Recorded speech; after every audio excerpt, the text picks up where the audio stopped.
வணக்கம். மே 12ஆம் தேதி இன்னைக்கான 2வது பதிவு. பங்குச்சந்தையில் நடந்த சில விஷயங்களை விரைவாக பார்க்கலாம்.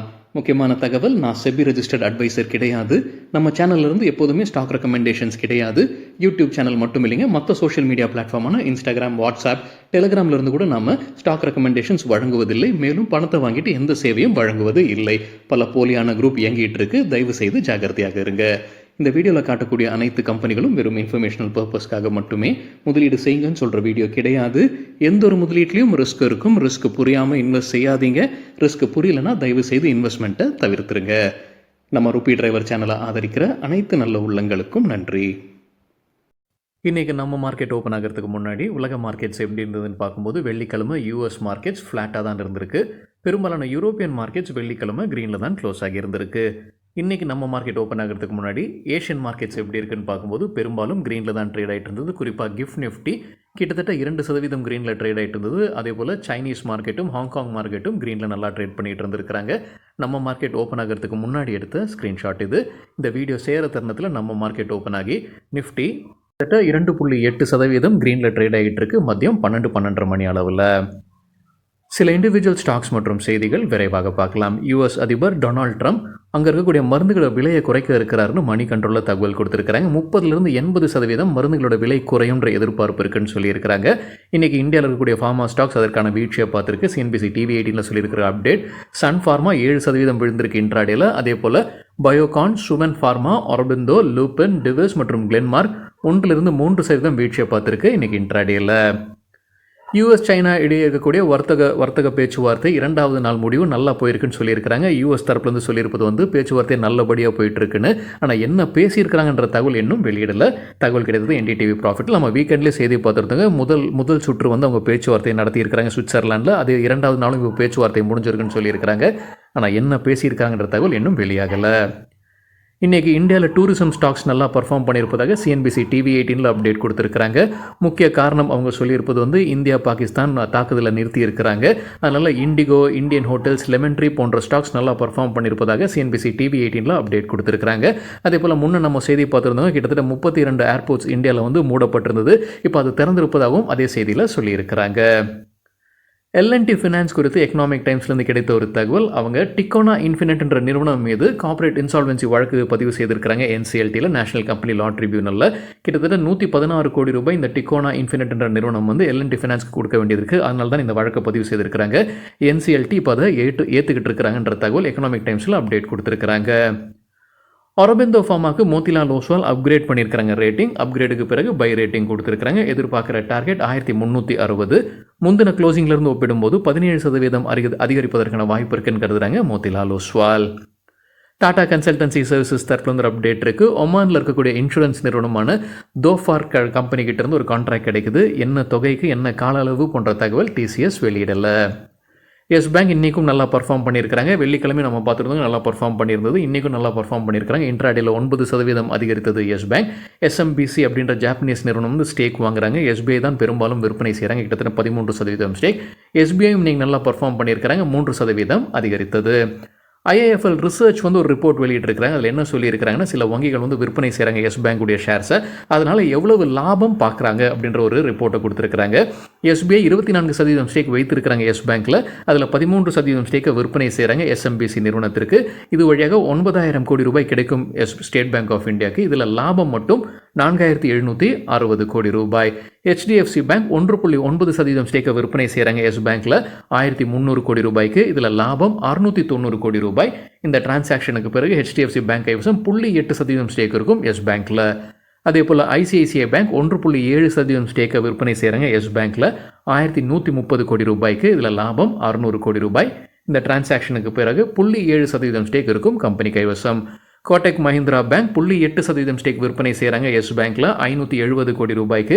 இதில் லாபம் 310 கோடி ரூபாய். இந்த டிரான்சாக்ஷனுக்கு பிறகு 0.4% ஸ்டேக் இருக்கும் கோட்டக் மஹிந்திரா பேங்க் கைவசம்.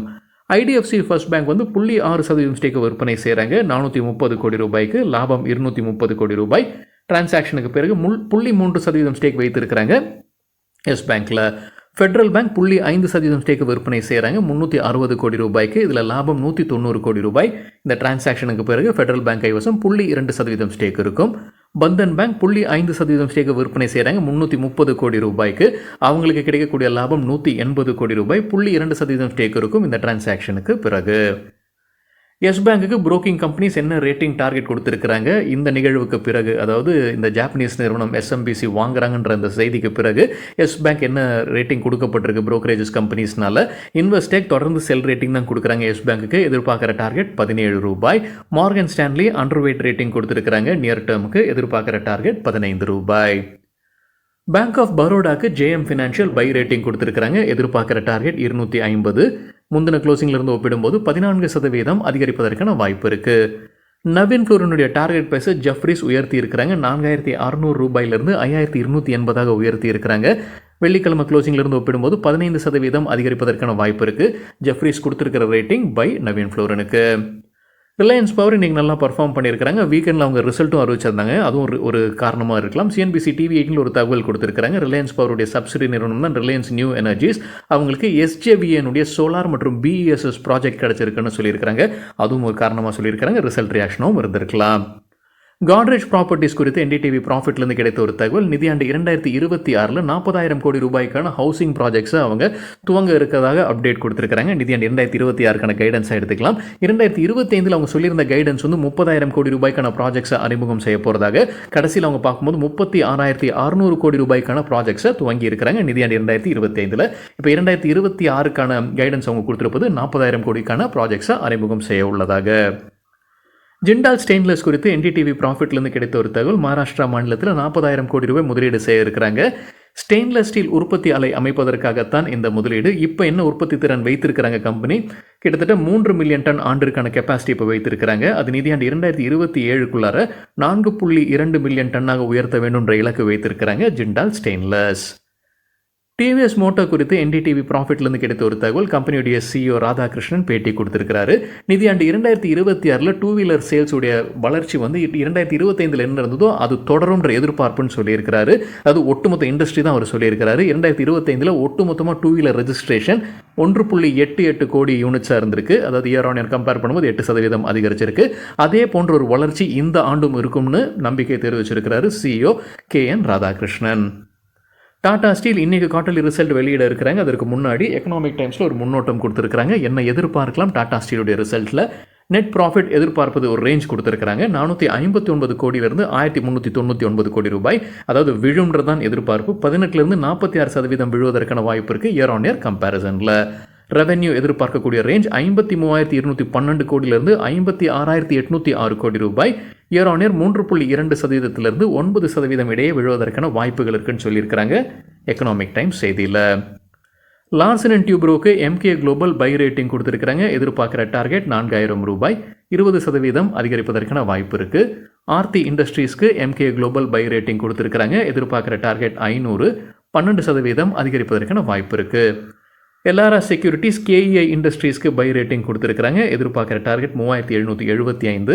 15% அதிகரிக்கும்ன்ற எதிர்பார்ப்பு. கோல் இந்தியாவுக்கு எல்ஆர்ஆ செக்யூரிட்டிஸ் பை ரேட்டிங். எதிர்பார்க்குற டார்கெட் 462. 20% அதிகரிப்பதற்கான வாய்ப்பு உள்ளது. எல்ஆர்ஆ செக்யூரிட்டிஸ் பேங்க் ஆஃப் பரோடாக்கு பை ரேட்டிங் கொடுத்துருக்காங்க. எதிர்பார்க்குற டார்கெட் 280. 29% அதிகரிப்பதற்கான வாய்ப்பு இருக்குது. லாங் டேர்முக்கு என்னென்ன ஸ்டாக்ஸ் வாங்கலாம்னு எஸ்பிஐ செக்யூரிட்டிஸ் ஒரு பட்டியல் கொடுத்துருக்காங்க. லார்ஜ் கேப் ஐடியாஸாக கொடுத்துருக்காங்க. அவங்க அடுத்த 2 ஆண்டில் 25% வரைக்கும் அதிகரிக்கக்கூடிய வாய்ப்புகள் இருக்கக்கூடிய ஒரு ஸ்டாக்ஸ் பட்டியல் கொடுத்துருக்காங்க. லார்ஜ் கேப்லேருந்து தேர்ந்தெடுத்திருக்கிறாங்க. தகவல் நமக்கு கிடைத்தது சிஎன்பிசி டிவி 18லேருந்து.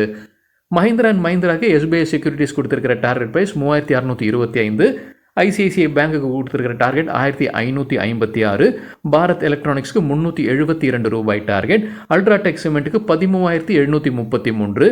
வருண் பிவரேஜஸ்க்கு எஸ்பிஐ செக்யூரிட்டிஸ் கொடுத்துருக்கிற target price 603. Max health care இன்ஸ்டியூட்டுக்கு எஸ்பிஐ செக்யூரிட்டிஸ் வழங்கியிருக்கக்கூடிய டார்கெட் 1405. ரிலையன்ஸ் இண்டஸ்ட்ரீஸ்க்கு 1586 ரூபாய் டார்கெட் ப்ரைஸாக செட் பண்ணியிருக்கிறாங்க எஸ்பிஐ செக்யூரிட்டிஸ். வீக்கெண்டில் ரிசல்ட் அறிவித்த சில கம்பெனிகள் இன்றைக்கி எப்படி பர்ஃபார்ம் பண்ணியிருக்காங்க. நம்ம மதியம் 12-12:30 மணி அளவில் எடுக்கப்பட்ட டேட்டா இது. ஸ்விக்கி இன்ட்ராடேல வாலட்டைலாக இருந்திருக்கு. 2% negative, 4% positive. Bank of India 5% அதிகரித்தது இன்ட்ராடேல. அந்த வீடியோ சேர நேரத்தில் ரெட்டில் ட்ரேட் ஆகிட்டு இருக்கு. டாக்டர் ரெட்டிஸ் 4% அதிகரித்தது. நவீன் ஃப்ளோரினும் 4% அதிகரித்தது. மணப்புரம் ஃபினான்ஸ் வாலட்டைலாக இருந்திருக்கு. 2% நெகட்டிவ், 2% பாசிட்டிவ். சக்தி பம்ப்ஸ் 5% அப்பர் சர்க்யூட்டை எட்டியது. ரிலையன்ஸ் பவர் கலக்கியிருக்கிறாங்க 13% அதிகரித்தது. எவரடி இண்டஸ்ட்ரீஸ் 4% அதிகரித்தது. mapmyindia.com 14% அதிகரித்தது. கேபிஆர் மில் 9% வீழ்ச்சியை பார்த்துருக்கு. தனலட்சுமி பேங்க் 8 மடங்கு லாபம் அறிவிச்சிருந்தாங்க. அவங்க 5% அப்பர் சர்க்கியூட்டை எட்டியிருக்கு இன்னைக்கு. செரா சானிட்டரிவேர் 12% அதிகரித்தது. பிர்லா காப் 20% அதிகரித்தது இன்ட்ராடேல. இது ரிசல்ட் ரியாக்ஷன்ஸுங்க. ஆனால் பொதுவாகவே மார்க்கெட் இன்னைக்கு மேலே தான் இருந்தது. மதியம் 12 மணி அளவில் பார்க்கும்போது 2.8% க்ரீனில் ட்ரேட் ஆகிட்டு இருந்தது நிஃப்டி. சரிங்க, இதுதான் சில விஷயங்கள் என்னுடைய பார்வைக்கு எட்டியது. நன்றி, வணக்கம்.